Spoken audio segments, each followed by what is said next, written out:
In the heart of London, tucked between two abandoned buildings, there stood an old library that few people remembered. Its stone walls were cracked, its windows dusty, and its iron door engraved with a faded inscription, "Knowledge remains when time forgets." Most Londoners passed by without even noticing it. But on a cold November evening, Emily Ward, a young journalist, stepped inside after receiving an anonymous email. The message was short. "Your answers are in the Old Meridian Library. Midnight. Ask for the archivist." Emily pushed open the heavy door. It groaned, echoing into the darkness. Inside, the air smelled of forgotten paper and damp wood. Tall bookshelves rose like silent giants, reaching toward a ceiling she could barely see. Her phone lit up the path as she whispered to herself, "Hello? Is anyone here?" That's when she heard it, the faint sound of pages turning. Not by wind, but deliberately. Slowly. Methodically. "Miss Ward," a voice said behind her. Emily jumped. A tall man stood just a few steps away, pale complexion, dark coat, and eyes so sharp they seemed to read her mind before she spoke. "I'm the archivist. You were expected." Emily swallowed hard. "I came because I received an email." "Yes," he interrupted. "You've been searching for the truth about your brother's disappearance." Her heart stopped. "How do you know that?" He simply turned and began walking deeper into the library. "Because every truth ever hidden is kept here." She followed cautiously. The archivist stopped at a narrow wooden desk, where an old leather-bound book lay. Emily noticed it was blank, every page empty.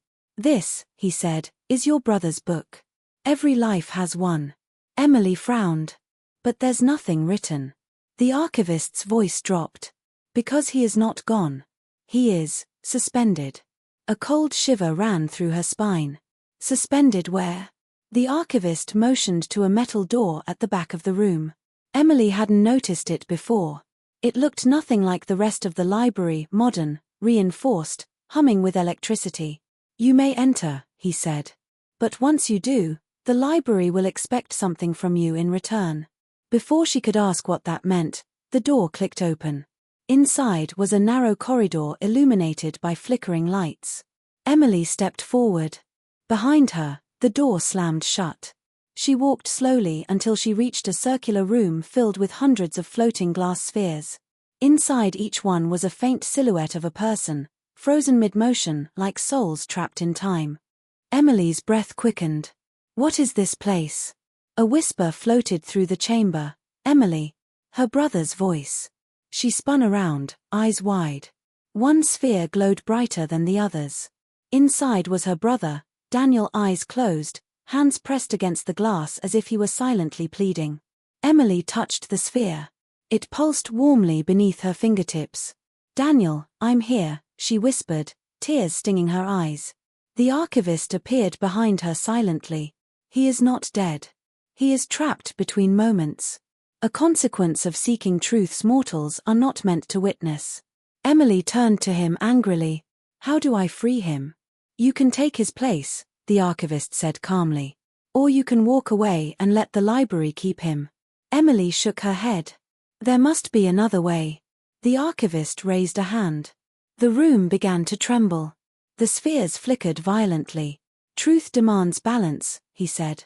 "Every soul freed must be replaced." Emily looked at her brother. His eyes opened slightly. "This time," he whispered, "go. Please go." She ignored him. "If I take his place, what happens to me?"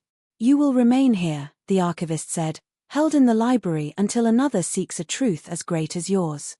Emily closed her eyes, chest tightening. She had spent years searching for Daniel. Years accusing herself for not protecting him. Her voice trembled. "I choose him." The archivist nodded once.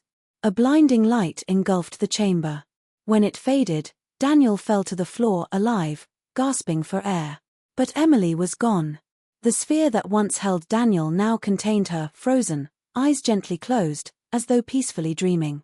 Daniel screamed her name, pounding on the glass, but nothing moved. The archivist placed a hand on Daniel's shoulder. "She chose truth," he said softly. "Now go. Your story continues. Hers will wait." Daniel sobbed as he left the chamber, following the glowing path that led him out of the library. Outside, morning light was breaking across the city. He looked back, but the Old Meridian Library had vanished. In its place stood an empty alleyway. Daniel whispered, "I'll come back for you, Emily. I promise." Deep inside the invisible library, the archivist closed Emily's book. This time, the pages were no longer blank. They were writing themselves.